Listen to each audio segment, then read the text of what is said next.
இந்த லட்சணத்துல நேற்று முன்தினம் ஒன்றிய பிரதமர் திரு நரேந்திர மோடி அவர்கள் வந்து பேசினார். என்ன சொல்றாரு? டபுள் இன்ஜின் சர்க்கார் வேணுமா தமிழ்நாட்டுக்கு?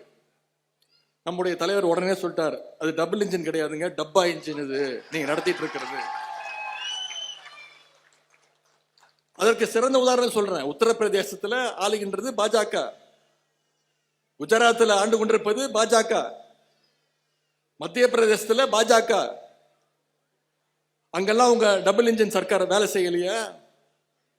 அந்த மாநிலங்களை எல்லாம் ஓரங்கட்டி விட்டு இன்னைக்கு இந்தியாவிலேயே வளர்ச்சியில முதன் முறையாக டபுள் டிஜிட் 11.19% வளர்ச்சியோடு இன்னைக்கு தமிழ்நாடு சிறப்பாக செயல்படலையா? தமிழ்நாடு இன்னைக்கு டாப் கியர்ல போய் தமிழ்நாடு நம்பர் 1 ஸ்டேட்டாக மாறவில்லையா?